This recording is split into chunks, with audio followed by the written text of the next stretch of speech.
Turning to a few specific thoughts with respect to creating a people-empowered, energetic, and fun-loving business environment, visibly display your humanistic philosophy and your focus on people all over your company.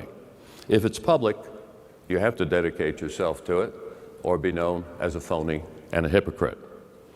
Orient your mission statement in terms of how you want to treat your internal and external customers. That makes it both meaningful and eternal.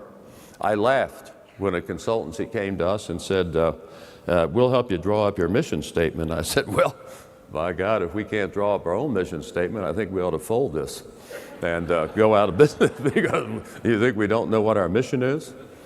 And then we're approached by several people from outside that said, you've had your mission statement for a long time, and we'll help you refresh it.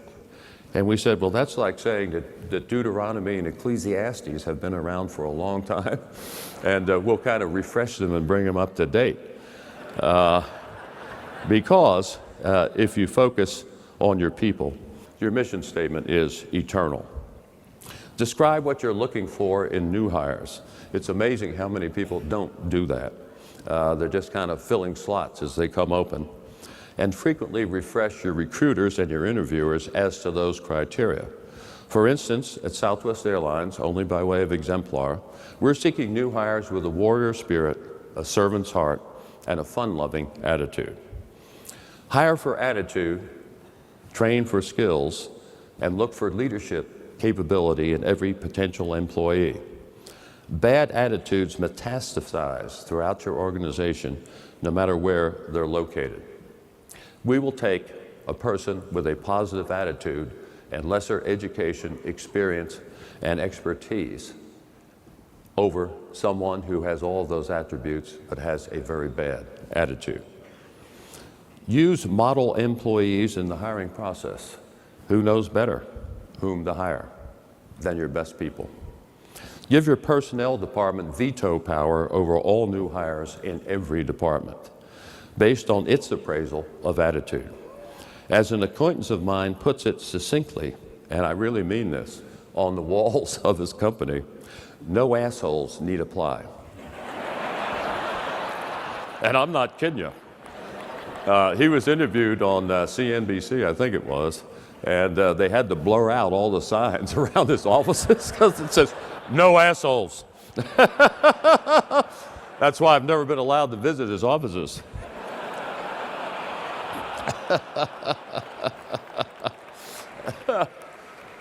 And when hiring in substantial numbers for a given department, start with group, not individual interviews, to determine how people react to and with other people. That's the point. And we ask people, for instance, how did you use humor to extricate yourself from an embarrassing situation? And you hear some of the damnedest stories you've ever heard. And what people don't realize is, when they're in that process, that we're not paying total attention to the person that's answering the question. We're looking at the other people in the group, seeing how they respond to the presenter, because we want to see whether they're absorbed in their own navels, no matter how pretty and lint-free they might be, or whether they're really supporting the person that's up there under fire. Have some top officers address all new hire classes. That shows how important the new hires are. Also, intensively and personally review new hire attitude and performance during the probationary period. In our opinion, the dominant themes of all training should be leadership. Everyone is a leader by example. And customer service. Leadership and customer service. Everyone, including the finance and legal departments, has customers, internal and or external.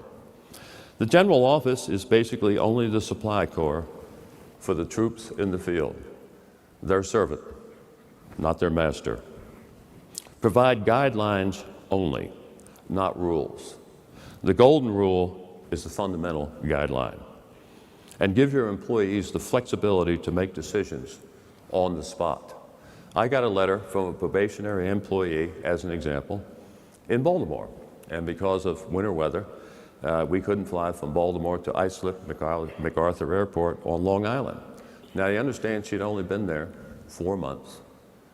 She went out and rented 5 buses on her own and bused the passengers from Baltimore to Long Island. And then she wrote me and she said, Herb, I hope you really believe what you say.